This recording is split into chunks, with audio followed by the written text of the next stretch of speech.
Dhanush lead actor நடிச்சிருக்கிற கரை திரைப்படம் எப்படி இருக்கிறத ஒரு சின்ன ரிவ்யூ தான் நாம் இதில் பார்க்க போகிறோம். ஸோ இந்த படத்தோடைய கதை என்னென்னா, நம்ம ஹீரோ சின்ன சின்ன திட்டுக்களை வேலையெல்லாம் செஞ்சுக்கிட்டு இருக்காரு. ஸோ அதுலேருந்து திருந்தி நல்ல ஒரு வேலையை செய்கிறதுக்காக முயற்சிக்கும் பொழுது அவருடைய சொந்த ஊருக்கு போகிற வேண்டிய நிலைமை வருது.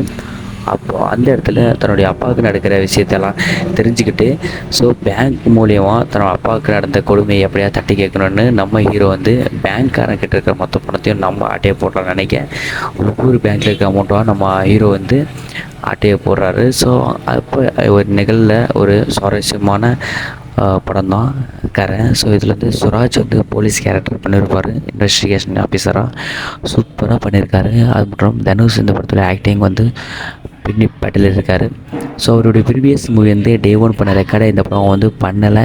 ஏன்னா ரிலீஸ் பண்ண டைம் ஏப்ரல் 30ன்றது எலெக்ஷனெல்லாம் முடிஞ்சு 2-3 நாள் தான் ஆயிருக்கு. ஸோ அதனால் அந்தளவுக்கு இந்த படத்தை கொண்டாடல.